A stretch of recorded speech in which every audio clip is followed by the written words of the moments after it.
ಇನ್ನು ವಾಲ್ಮೀಕಿ ಅಭಿವೃದ್ಧಿ ನಿಗಮದ ಹಗರಣಕ್ಕೆ ಸಂಬಂಧಪಟ್ಟ ಹಾಗೆ ಈ ಪ್ರಕರಣದಲ್ಲಿ ಮೇಜರ್ ಟ್ವಿಸ್ಟ್ ಒಂದು ಈಗ ಕಂಡು ಬರ್ತಾ ಇದೆ. ಇಲ್ಲಿ ಹಣ ಎಲ್ಲೆಲ್ಲಿಗೆ ವರ್ಗಾವಣೆ ಆಗಿದೆ ಅನ್ನೋ ವಿಚಾರ ಇತ್ತಲ್ಲ, ಇದರಲ್ಲಿ ಮೇಜರ್ ಟ್ವಿಸ್ಟ್ ಲೋಕಸಭಾ ಚುನಾವಣೆಗೆ ನಿಗಮದ ಹಣವನ್ನ ಬಳಸಲಾಗಿದೆ ಅನ್ನೋ ಅನುಮಾನ ಈಗ ಮೂಡಿದೆ. ಇಡೀ ತನಿಖೆಯ ಸಂದರ್ಭದಲ್ಲಿ ಹಗರಣದ ಮತ್ತೊಂದು ಕಹಾನಿ ರಿವೀಲ್ ಆಗ್ತಾ ಇದೆ. ಎಸ್ಟಿ ಹಣ ಎಲೆಕ್ಷನ್ಗೆ ಖರ್ಚು ಮಾಡಿದ್ರ ಬಿ ನಾಗೇಂದ್ರ ದಾಳಿ ಪರಿಶೀಲನೆ ವೇಳೆ ಇಡಿಗೆ ಮಹತ್ವದ ದಾಖಲೆ ಪತ್ತೆಯಾಗಿದೆ. ಈ ಬಾರಿಯ ಲೋಕಸಭಾ ಚುನಾವಣೆ ಏನಿದೆ, ಸೊ ಆ ಚುನಾವಣೆಗೂ ಕೂಡ ಈ ನಿಗಮದ ಹಣವನ್ನ ಬಳಸಿಕೊಳ್ಳಲಾಗಿದೆ ಆ ಚುನಾವಣೆಯ ಖರ್ಚಿಗೆ ಅಂತ. ಸೊ ಆ ಒಂದು ಆರೋಪ ಈಗ ಕೇಳಿಬರ್ತಾ ಇರೋದು. ನಾಗೇಂದ್ರ ಮನೆಯಲ್ಲಿ ಸಿಕ್ಕಂತ ದಾಖಲೆ, ಡಿಜಿಟಲ್ ಸಾಕ್ಷಿಗಳು, ದಾಖಲೆ ಸಾಕ್ಷಿಗಳ ಬಗ್ಗೆ ಬಿ ನಾಗೇಂದ್ರ ಕೂಡ ತಪ್ಪೊಪ್ಪಿಕೊಂಡಿದ್ದಾರೆ ಅಂತ ಹೇಳಲಾಗ್ತಾ ಇದೆ.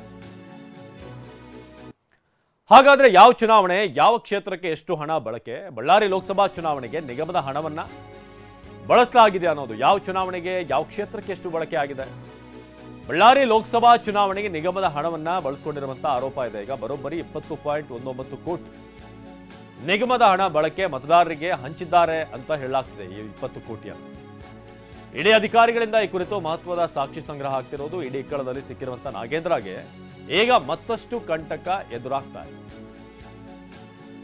ಇಡಿ ಇಕ್ಕಳದಲ್ಲಿ ಸಿಲುಕಿರುವಂತಹ ನಾಗೇಂದ್ರ ಆದ್ರೆ ಲೋಕಸಭಾ ಚುನಾವಣೆಯ ಸಂದರ್ಭದಲ್ಲಿ ಮತದಾರರಿಗೆ ಆಮಿಷದ ರೀತಿಯಾಗಿ ಹಣವನ್ನ ನೀಡಲಾಗಿರುವಂತಹ ಅನುಮಾನ ಈಗ ವ್ಯಕ್ತವಾಗ್ತಾ ಇದೆ. ಇದಕ್ಕೆ ಸಂಬಂಧಪಟ್ಟ ಹಾಗೆ ಡಿಜಿಟಲ್ ಸಾಕ್ಷ್ಯ, ಬೇರೆ ಬೇರೆ ಟ್ರಾನ್ಸಾಕ್ಷನ್ ಸಂಬಂಧಪಟ್ಟ ಹಾಗೆ ಎಲ್ಲವನ್ನು ಕೂಡ ಈಗ ಡೀಟೇಲ್ಸ್ ಅನ್ನು ಕಲೆ ಹಾಕ್ತಾ ಇದೆ ಇಡಿ. ಸೊ ನಿಗಮದ ಹಗರಣದ ಪ್ರಕರಣದಲ್ಲಿ ಈಗ ಮೇಜರ್ ಟ್ವಿಸ್ಟ್, ರಾಜ್ಯದ ಚುನಾವಣೆಗೂ ಕೂಡ ಲೋಕಸಭಾ ಚುನಾವಣೆಗೆ ನಿಗಮದ ಹಣವನ್ನ ಬಳಸಿಕೊಂಡಿರುವಂತಹ ಶಂಕೆ ಇದೆ. ಶಿವಪ್ರಸಾದ್ ಈ ಬಗ್ಗೆ ಹೆಚ್ಚಿನ ಮಾಹಿತಿಯನ್ನ ನೀಡ್ತಾರೆ ನೇರ ಸಂಪರ್ಕದಲ್ಲಿ. ಶಿವಪ್ರಸಾದ್, ಇದೀಗ ಈ ನಿಗಮದ ಹಣ ಏನಿದೆ ಅದು ಹೈದರಾಬಾದ್ಗೆ, ಬೇರೆ ಬೇರೆ ಕಡೆಗೆ, ತೆಲಂಗಾಣಕ್ಕೆ, ಇದೆಲ್ಲವೂ ಕೂಡ ವಿಚಾರ ಆಯಿತು. ಇದರ ಜೊತೆಗೆ ಲೋಕಸಭಾ ಚುನಾವಣೆಗೂ ಕೂಡ ಸುಮಾರು 20 ಕೋಟಿಯಷ್ಟು ಖರ್ಚಾಗಿರಬಹುದು ಅನ್ನೋ ರೀತಿಯಾಗಿ ಒಂದಷ್ಟು ಅನುಮಾನಗಳು ಮೂಡ್ತಾ ಇದೆ. ಸೊ ಏನಿದು ಟ್ವಿಸ್ಟ್ ಈಗ ಈ ಕ್ಷಣದಲ್ಲಿ ಶಿವಪ್ರಸಾದ್? ಮನಾಶ್, ಈಗಾಗಲೇ ಇಡೀ ಪ್ರಕರಣಕ್ಕೆ ಸಂಬಂಧಪಟ್ಟಂತೆ ನಿಜಕ್ಕೂ ಕೂಡ ಇದೊಂದು ಜನಪ್ರತಿಯೊಬ್ಬರಿಗೆ ಕೇಳಿಬಂದಿರತಕ್ಕಂಥ ಗಂಭೀರ ಆರೋಪ. ಒಂದು ವೇಳೆ ಈ ಒಂದು ಆರೋಪ ಸಾಬೀತಾದರೆ ಆ ಒಂದು ಜನಪ್ರತಿನಿಧಿಯ ವೃತ್ತಿ ಜೀವನದಲ್ಲಿ ಇದೊಂದು ನಾಚಿಕೆಗೇಡಿನ ಸಂಗತಿ ಅಂತಲೇ ಹೇಳ್ಬೋದು. ಯಾಕಂದರೆ ಒಬ್ಬ ಜನಪ್ರತಿನಿಧಿಯಾಗಿ ಜನಸೇವೆಯನ್ನು ಮಾಡಬೇಕಾಗಿರ್ತಕ್ಕಂಥ ಜನಪ್ರತಿನಿಧಿ ಅವರ ಒಂದು ಕಲ್ಯಾಣಕ್ಕಾಗಿ, ಅಂದರೆ ಪರಿಶಿಷ್ಟ ಜಾತಿಯ ಕಲ್ಯಾಣಕ್ಕಾಗಿ ಇರತಕ್ಕಂಥ ನಿಗಮದ ಹಣವನ್ನು ದುರ್ಬಳಕೆ ಮಾಡ್ಕೊಳ್ತಾರೆ, ರಾಜಕೀಯ ಲಾಭಕ್ಕಾಗಿ ಬಳಸ್ಕೊಳ್ತಾರೆ ಅಂತ ಹೇಳಿದ್ರೆ ನಿಜಕ್ಕೂ ಕೂಡ ಇದೊಂದು ನಾಚಿಕೆಗೇಡಿನ ಸಂಗತಿ ಅಂತಲೇ ಹೇಳ್ಬೋದು. ಈ ಕುರಿತವಾಗಿ ಗಂಭೀರವಾಗಿ ಆರೋಪವನ್ನು ಮಾಡಿರ್ತಕ್ಕಂಥದ್ದು ಇಡಿ ಅಧಿಕಾರಿಗಳು. ಇಡೀ ಪ್ರಕರಣಕ್ಕೆ ಸಂಬಂಧಪಟ್ಟಂತೆ ಮಾಜಿ ಸಚಿವ ಬಿ ನಾಗೇಂದ್ರ ಅವರನ್ನು ವಶಕ್ಕೆ ಪಡೆದಂಥ ಇಡಿ ಅಧಿಕಾರಿಗಳು ನ್ಯಾಯಾಲಯದ ಮುಂದೆ ಹಾಜರುಪಡಿಸ್ತಾರೆ. ಜನಪ್ರತಿನಿಧಿಗಳ ವಿಶೇಷ ನ್ಯಾಯಾಲಯದ ಮುಂದೆ ಹಾಜರುಪಡಿಸಿದ ಸಂದರ್ಭದಲ್ಲಿ ನ್ಯಾಯಾಧೀಶರ ಮುಂದೆ ರಿಮ್ಯಾಂಡ್ ಅರ್ಜಿಯನ್ನು ಕೂಡ ಸಲ್ಲಿಕೆಯನ್ನು ಮಾಡ್ತಾರೆ.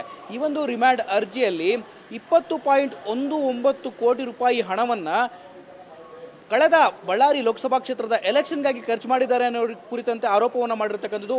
ಒಂದು ವೇಳೆ ಈ ಆರೋಪ ಸಾಬೀತಾದರೆ ಈ ಒಂದು ಪ್ರಕರಣದಲ್ಲಿ ಜನಪ್ರತಿನಿಧಿಯಾಗಿದ್ದುಕೊಂಡು ಬಿ ನಾಗೇಂದ್ರರವರು ಲೋಕಸಭಾ ಚುನಾವಣೆಗೆ ಹಣಕ್ಕಾಗಿ ದುರ್ಬಳಕೆಯನ್ನು ಮಾಡಿಕೊಂಡ ಅಂತೇಳಿ ಗಂಭೀರ ಆರೋಪವನ್ನು ಎದುರಿಸ್ತಿರ್ತಕ್ಕಂಥದ್ದು.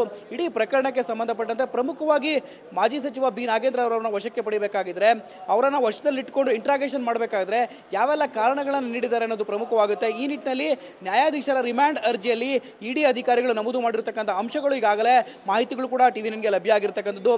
ಇಡೀ ಪ್ರಕರಣಕ್ಕೆ ಸಂಬಂಧಪಟ್ಟಂತೆ ಮಹತ್ವದ ಸಾಕ್ಷ್ಯಾಧಾರಗಳನ್ನು ಕೂಡ ಇಡಿ ಅಧಿಕಾರಿಗಳು ಕಲೆ ಹಾಕಿದ್ದಾರೆ. ಚುನಾವಣೆಯ ಸಂದರ್ಭದಲ್ಲಿ ಪರಿಶಿಷ್ಟ ಜಾತಿಯ ಅಭಿವೃದ್ಧಿಗೆ ಇಟ್ಟಿರ್ತಕ್ಕಂಥ ಹಣವನ್ನ ಇವರು ದುರ್ಬಳಕೆ ಮಾಡ್ಕೊಳ್ತಾರೆ ಅಂತ ಹೇಳಿದ್ರೆ. ಶಿವಪ್ರಸಾದ್, ಹಾಗೆ ನಮ್ಮ ಜೊತೆ ಸಂಪರ್ಕದಲ್ಲಿದೆ. ಈಗ ಈ ವಿಚಾರಕ್ಕೆ ಸಂಬಂಧಪಟ್ಟ ಹಾಗೆ ಬ್ಯಾಂಕ್ ಟ್ರಾನ್ಸಾಕ್ಷನ್ ಗಳನ್ನ ಮುಂದಿಟ್ಟು ನಾಗೇಂದ್ರಗೆ ಇಡಿ ಪ್ರಶ್ನೆಗಳನ್ನ ಕೇಳ್ತಾ ಇದೆ. ಯಾಕಂದ್ರೆ ಇದುವರೆಗೆ ನಿನ್ನೆಯಿಂದ ನಾವು ಗಮನಿಸಿದ್ರೆ ನಾಗೇಂದ್ರ ಕಡೆಯಿಂದ ಸರಿಯಾದಂತ ರೆಸ್ಪಾನ್ಸ್ ಸಿಗ್ತಾ ಇಲ್ಲ. ಏನೇ ಕೇಳಿದ್ರು ಕೂಡ ನನಗೆ ಗೊತ್ತಿಲ್ಲ, ಇದು ಬೋರ್ಡ್ ಮೀಟಿಂಗ್ ಅಲ್ಲಿ ಆಗಿದ್ದು, ನಾನು ಬರೀ ಸಚಿವನಾಗಿದ್ದೇನೆ ಅಷ್ಟೇನೆ.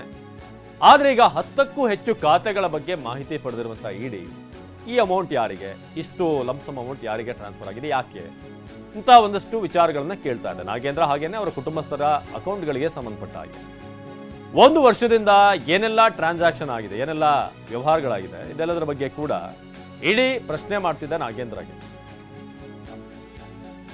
ಶಿವಪ್ರಸಾದ್, ಈಗ ನಾಗೇಂದ್ರ ಅವರ ವಿಚಾರಣೆ ಸಂದರ್ಭದಲ್ಲಿ ಸಮರ್ಪಕವಾದಂತಹ ಒಂದು ಉತ್ತರ ಅವರ ಕಡೆಯಿಂದ ಬರ್ತಿಲ್ಲ ಅನ್ನೋದು ಗೊತ್ತಾಗ್ತಾ ಇದೆ. ಆದ್ರೆ ಟ್ರಾನ್ಸಾಕ್ಷನ್ಗಳು ಬೇರೆ ರೀತಿಯಾದಂತಹ ಕಥೆಯನ್ನು ಹೇಳ್ತಿದ್ದೇವೆ ಅನ್ನೋದು ಕೂಡ ಗೊತ್ತಾಗ್ತಿರುವಂತಹ ವಿಚಾರ. ಸೊ ವಿಚಾರಣೆ ಹೇಗೆ ಸಾಗ್ತಾ ಇದೆ, ನಾಗೇಂದ್ರ ರೆಸ್ಪಾನ್ಸ್ ಹೇಗಿದೆ ಅಂತ? ಅವಿನಾಶ್, ಇಡಿ ಅಧಿಕಾರಿಗಳು, ಎನ್ಫೋರ್ಸ್ಮೆಂಟ್ ಡೈರೆಕ್ಟರಿಯ ಅಧಿಕಾರಿಗಳೇ ಹಾಗೆ ಅವರ ಒಂದು ಇನ್ವೆಸ್ಟಿಗೇಷನ್ ಯುನಿಕ್ ಆಗಿರುತ್ತೆ. ಪ್ರತಿಯೊಂದನ್ನು ಕೂಡ ಕರಾರುವಕ್ಕಾಗಿ ದಾಖಲಿಸುವಂಥ ಕ್ರಮ ಅವರದ್ದಾಗಿರುತ್ತೆ. ಇಡಿ ಅಧಿಕಾರಿಗಳೆಲ್ಲರೂ ಕೂಡ ಅಲ್ಲಿರ್ತಕ್ಕಂಥ ಸಿಬ್ಬಂದಿ ವರ್ಗ ಎಕ್ಸ್ಪರ್ಟ್ ಆಗಿರ್ತಾರೆ. ಅಂದರೆ ಲೆಕ್ಕದ ವಿಚಾರದಲ್ಲಿ ಅವರೆಲ್ಲರೂ ಕೂಡ ಎಕ್ಸ್ಪರ್ಟ್ ಆಗಿರ್ತಾರೆ. ಬ್ಯಾಂಕ್ ಸ್ಟೇಟ್ಮೆಂಟ್ಗಳನ್ನು ಕೂಡ ದಾಖಲು ಮಾಡ್ಕೊಳ್ತಾ ಹೋಗ್ತಾರೆ. ಇಡೀ ಪ್ರಕರಣಕ್ಕೆ ಸಂಬಂಧಪಟ್ಟಂತೆ 187 ಕೋಟಿ ಹಗರಣ ಇದಾಗಿರ್ತಕ್ಕಂಥದ್ದು. ಪ್ರತಿ ಬ್ಯಾಂಕ್ನ ಟ್ರಾನ್ಸಾಕ್ಷನ್ಗಳ ಮೇಲೆ ಈಗಾಗಲೇ ಇಡಿ ಕಂಡಿಟ್ಟಿರ್ತಕ್ಕಂಥದ್ದು. ಇದಕ್ಕೆ ಸಂಬಂಧಪಟ್ಟಂತೆ ಮಾಜಿ ಸಚಿವ ಬಿ ನಾಗೇಂದ್ರ ಅವರನ್ನು ವಶಕ್ಕೆ ಪಡೆಯುವ, ಅಂದರೆ ಅರೆಸ್ಟ್ ಮಾಡುವ ಮೊದಲು ಕೂಡ ಸಾಕಷ್ಟು ಮಾಹಿತಿಗಳನ್ನು ಕೂಡ ಕಲೆ ಹಾಕಿರ್ತಕ್ಕಂಥದ್ದು. ಈಗಾಗಲೇ ಬಿ ನಾಗೇಂದ್ರ ಅವರನ್ನ ವಿಚಾರಣೆಗೆ ಒಳಪಡಿಸಿರ್ತಕ್ಕಂಥದ್ದು.